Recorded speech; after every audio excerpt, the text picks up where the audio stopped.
Subscribe to our channel by clicking the subscribe button. Click the bell button and enjoy the latest uploads from our channel. अस्सलाम वालेकुम नाज़रीन, आपको अपने channel में welcome कहती हूँ। शुरू करती हूँ अल्लाह के नाम से जो बड़ा ही मेहरबान और नहायत ही रहम करने वाला है। अस्सलातु वस्सलामु अलैका या रसूलल्लाह व अला आलिका व सहाबिका या हबीबल्लाह। नाज़रीन, आज की इस वीडियो में मैं आपको ये बताऊंगी कि अगर किसी की ज़िंदगी में नमाज़ें छूटी हों और अब वो ये चाहता हो कि उन नमाज़ों की क़ज़ा अदा करे, तो इस वीडियो में मैं आपको ज़िंदगी की छूटी हुई नमाज़ों की क़ज़ा का तरीका बताऊंगी। वीडियो का आगाज़ करते हैं।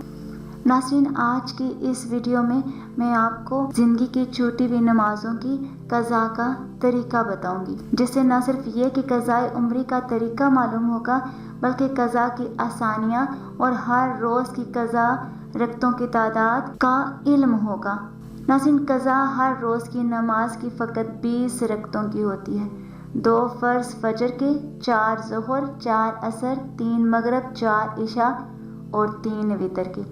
क़ज़ा में यूँ नियत करना ज़रूरी है कि नियत की मैंने पहली फ़जर की जो मुझसे क़ज़ा हुई। इसी तरह हमेशा हर नमाज में किया करें, और जिस पर क़ज़ा नमाजें बहुत कसरत से हों वो आसानी के लिए अगर यूँ भी अदा करे तो जायज़ है।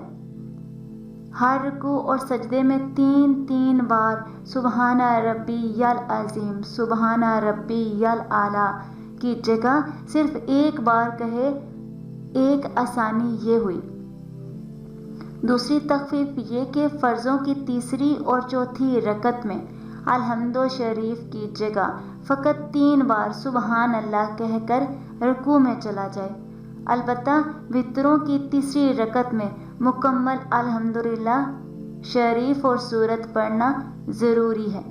तीसरी तख़फ़ीफ़ पिछली यानी आखिरी अत्तहियात के बाद दोनों दरूदों और दुआ की जगह सिर्फ अल्लाहुम्मा सल्ली अला मुहम्मदिन व अला आलिही कहकर सलाम फेर दे।